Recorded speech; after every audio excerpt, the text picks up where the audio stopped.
모든 교육을 총괄하는 교육대장, 직접 교육훈련을 담당하고 내무반에서 함께 기거하는 소대장과 통신병, 의무병, 보급병 등 훈련병 수와 동일한 수의 기관병이 배치돼 있었다. 처음에는 모든 훈련병들이나 이 기관 요원들이 사회가 충천했지요. 나를 위해서 한번 해야겠다.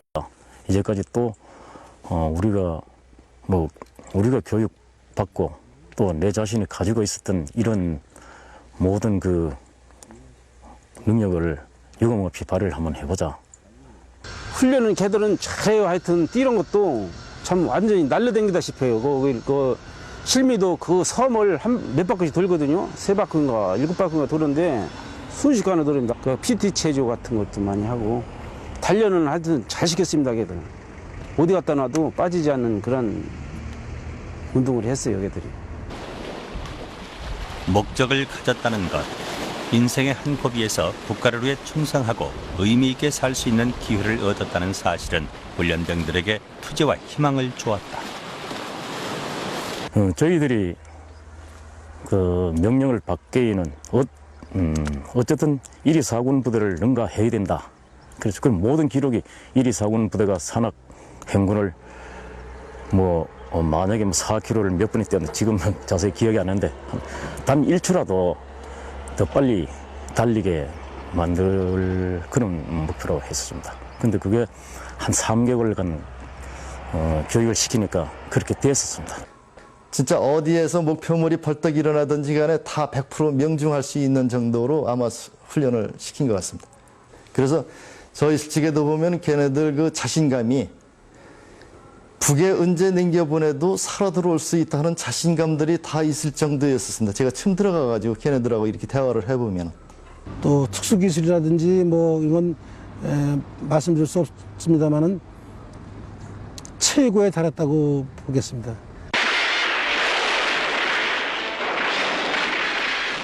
나고자는 죽인다. 체포되면 자폭하라. 훈련은 인간 한계에 도전하는 가혹한 강도였지만 훈련병들은 죽음을 두려워하지 않았다. 실제로 훈련 과정 중에 7명이 목숨을 잃었지만 실미도 특수부대원들은 북한 침투 목적을 위한 일당백의 정신으로 버텼다. 그러니까 나의 신조, 해골 바가지를 연병장 한가운데 딱 걸어놓고 해골 바가지에다 뼈 2개 이렇게 X자로 해가지고 나의 신조라고 딱 써놓은 게 그게 제일 섬찟하게 마음에 들어왔죠. 눈에 보였었죠.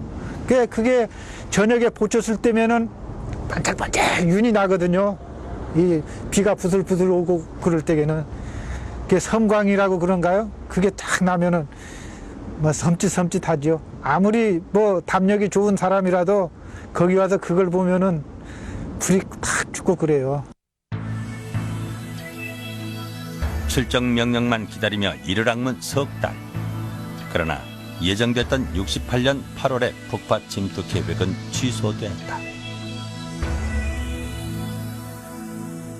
전에 작전 명령이 떨어져가지고 도까지는 갔었다가 작전이 취소되는 바람에 한번 왔었다고 그러더라고요. 그거 한 번 외에는 걔네들한테 어떤 주어질 기회가 아마 전혀 없었던 것 같습니다. 실미도 바로 옆섬 무의도. 물이 빠지면 갯벌을 따라 걸어다닐 수 있는 거리인 이곳에서 대대로 고기를 잡고 밭을 일구며 살아온 무의도 주민들. 실미도 특수부대의 존재를 곁에서 지켜보며 고초를 겪기도 한 또 하나의 증인이다. 그들은 30년 전의 일을 어제 일처럼 생생하게 기억한다. 훈련받는 것도 많이 봤죠. 이건 보통 산꼭대기에서 한번 뛰면은요, 내리막길에서 뛰면 한 4, 5m 나르는 것 같아요. 소나무 웬만한 것들은 붕붕 넘어서 그냥 뛰어넘어요. 엄청 빨라요. 굉장히 빨라요. 우리 어렸을 때 봤는데도 굉장히 빠르고 진짜 야 무섭다 그 정도로 느낄 정도로 굉장히 날렵했죠. 훈련받는 자체가. 그 사람 무지개 배고팠더랬어요. 훈련병들이요. 가을 같은 데 보면은 지나가다가 물 같은 거 고구마 같은 거 이렇게 막 캐먹고 그래요. 그럼 들키고 그런단 말이에요. 들키려면 그냥 집 밟아버리더라고요. 약속했던 3개월이 지나면서 상부로부터 지원과 보급은 줄어갔고 인간의 모든 기본 조건이 배제된 실미도의 문제점들이 드러나기 시작했다. 뭐 군대 생활하면서 뭐 짬밥이라고 그러는데요. 그거 뭐 똑같이 먹고 똑같이 생활했습니다. 근데 단지 그들은 피교육자고 우리는 뭐 기관 요원으로서 아무래도 피교육자는 뭐 춥고 배고프고 그러지 않습니까? 졸리고. 대장 명령으로 걔네들하고 같이 이제 이렇게 돌아요. 그러면 그때는 항상 실탄까지 장전을 하고서 이제 근무를 쓰기 때문에 훈련병하고 그럼 훈련병하고 캄캄한 밤중에 그 섬 주변을 한 바퀴 돌 적에는 어떻게 보면은 좀 걔네들이 두렵습니다. 외부 침입 그 세력보다는 오히려 사실은 걔네들이 두려울 때가 많아요. 대부분이 기관병보다 연장자인 쥐수 출신의 훈련병과 기관병 사이의 갈등도 깊어갔고 하극상 사건도 발생했다. 훈련을 나갔는데 고추밭에서 맞아가지고 이마를 때려 이제 쓰러져가 권총을 뺏겼답니다. 그래가지고 나중에 잘해줄 테니까 부대에 들어가서 이야기하지 말라. 그래서 연병장에 지어놓고 피교육자들 그 빠따를 야구 빠따를 줘서 20대씩 그냥 교육대장 지시에 때렸습니다.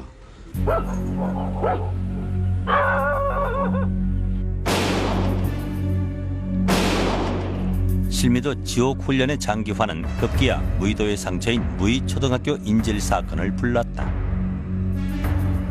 훈련병 3명이 용유초등학교 무의분교 관사에 난입 마을 사람들을 인질로 잡고 마을 처녀 2명을 강간한 사건이 발생한 것이다.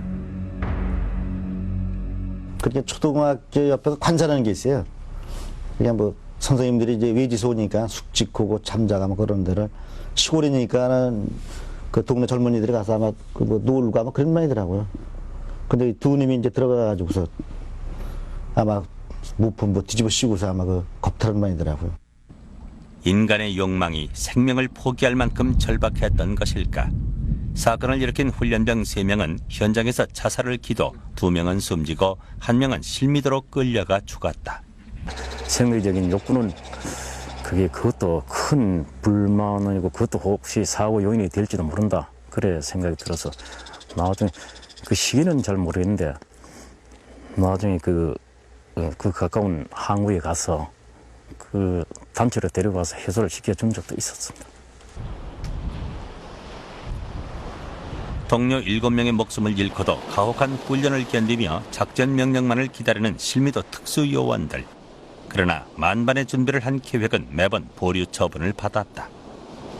한마디로 뭐 실망이고 당혹하고 또 쏜 화살이 다시 돌아올 수는 없는 건데 이게 돌아온다는 얘기를 들었을 때 낙담을 했고 또 돌아오는 사람들도 굉장히 그 실망감이라는 건 말도 못했어요. 김영욱은 왜 그 부대를 3년이나 그렇게 내버려 두고 있었냐. 보내든지 안 보내면 해산해서 뭐든지 그래야지. 그게 보통 훈련이 아니에요. 그게. 굉장한 훈련이라고. 사람인데 그 훈련을 기록한 훈련을 3년이나 계속한다면 그게 괜되겠나. 죽음보다 더 두려운 것은 희망을 잃는 것이었다. 그러나 무려 3년 4개월이 지나도록 상부로부터는 아무 소식이 없었다. 한편 실미도 특수부대를 만든 장본인이던 중앙정보부장은 1969년 김영욱에서 이후락으로 바뀌고 실미도 처리 문제는 계속 미루어진다. 보니까 분위기가 안 좋다 이게요. 가보니까 분위기가 그 훈련원들의 이 하도 오래 갇혀 있어서 벌써 3년이 다 돼가는데 약속 이행을 안 해준다 이겁니다. 내 장관한테 그래서 이건 도대체 말이 안 된다 그래서 이런 이 조직을 가지고 우리가 그 뭐 이북에 이건 말이 안 된다고. 이건 빨리 정리해야 된다. 이대로 두어서는 안 됩니다.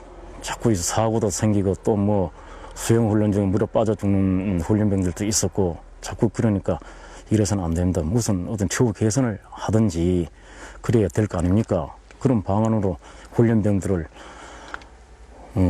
뭐 하사관이나 장교로 임관시켜주자 그런 방안도 있었고 그것도 한번 상부로 보고도 되고 거론된 적이 있었는 걸로 생각하고 있습니다. 남북한에 가로놓은 인위적 장벽을 실미도 밖의 상황은 변하고 있었다. 박정희 정권은 70년 8.15 선언을 기점으로 남북관계의 변화를 모색하고 있었다. 그렇고 전쟁이라는 비극을 무슨 방법으로서라도 막을 수 있다면 중앙정보부장 이후락은 마침내 전면에 나서서 평화통일안을 천명하기에 이른다.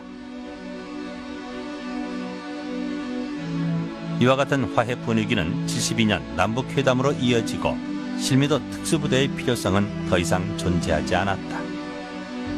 중국 입장에서는 이제 그 소련과의 중서 분쟁에서 많은 그런 그 에너지를 소모했기 때문에 미국과의 화해를 원했고, 미국은 또 월남전의 수렁에서 빠져나오기 위해서 대땅트를 원했습니다.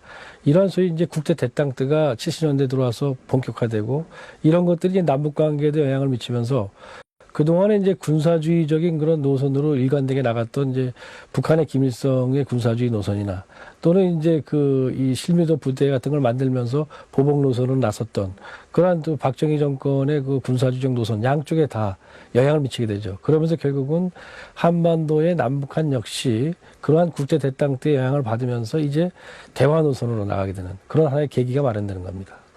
그래서 뭐 어떻게 하란 말이야. 모든 걸 자기들이 다 컨트롤하는 거야. 그렇잖아요. 인원, 뭐 후방, 뭐 다 자기들이 다 장악하고 이래라 저래라 하는 판인데. 예산까지도 그랬죠. 예산 참모 총장이 안 되다 보내라 할 수 없는 문제라고. 국방장관도 마찬가지. 대단한 그야말로 권력으로 봐서는 뭐 장관도 도저히 그걸 할 수가 없는 존재 아니에요. 이게 정보부 일이니까 더욱이나 이제 장관이 좀 난처했죠. 지금 내가 지금 그때만 해도 나는 막 이 군대에서 쭉 자랐기 때문에 이계 질서를 생각해가지고 정보부에 직접 얘기를 안 했다고요. 지금 가만히 생각하니까 그때 그냥 정보부장한테 직접 내가 얘기를 했었어야 하는데 하는 후회가 있긴 해요. 버려진 실미도 중앙유격사령부 684 특공대. 마침내 파국의 날이 다가오고 있었던 것이다. 1971년 8월 23일 아침 6시경 훈련병들은 탈출을 위한 행동 개시에 들어갔다. 잠자다가 새벽에 총소리가 막 요란하게 들려가지고 이렇게 일어나려고 하니까 내부반 안으로 피교육자가 들어와가지고 총을 난사하는 거예요. 그러니까 육감이 이거 올 게 왔구나 이렇게 생각이 들어가지고 훈련병들이 총을 들고 기관요원 내부반으로 몰려가면서 총을 쏘더라고요. 그래서 항상 거기 있을 때 불안하고 생각했던 그런 사고, 그게 바로 현실로 다가왔구나. 밑단섬 실미도는 삽시간에 피비린내 진동하는 난장판으로 변했다. 훈련병들은 3년 4개월 동안 훈련받은 실력으로 기관병을 습격했다. 여기 들어왔으면 한 줄은 되잖아요. 한 줄 넘나? 그 당시 24명의 기관병 중 현장에서 살아남은 기관병은 매트리스에 몸을 숨기거나 화장실에 갔다가 숨어있더니 등 6명뿐이었다. 그래요. 예, 발전기 거기가 발전기예요. 예. 그러니까 이 안에 들어가서 이러고서 사는 거야. 얘가 이 안에 들어가서 이러고 사는 거야, 이러고. 여기가 화장실. 네. 화장실에서 일을 보고 있는데 밖에서 총소리가 요란하게 연이어서 나가지고 화장실 문을 열어봤더니 훈련병들의 난동이 눈앞에 보였습니다. 화장실에서 나오질 못하고 문을 열어둔 상태로 그대로 있다가 화장실 밑으로 내려갔습니다. 한 이틀 전에 화장실을 청소를 했기 때문에 들어가니까 한 무릎 밑에 정도 변이 올라오더라고요. 그래서 거기서 있는 동안 얘네들이 사살을 전부 기관요원들 사살을 하는 과정이었었고, 걔네들이 명사수이기 때문에 머리 아니면 심장 부분을 쏠 것 같아가지고 제 오른 팔로 이 매트리스 밑으로 들어가가지고 머리 모양을 하고 납작하게 엎드려가지고 있었기 때문에 오른팔과 이 등에 총알이 스쳐가지고 제가 거기서 생존을 했는데요. 이날 교육대장이던 김순웅 준이를 비롯 12명이 사살되고 6명은 바다로 도망치다가 익사, 모두 18명의 기관병들이 희생됐다.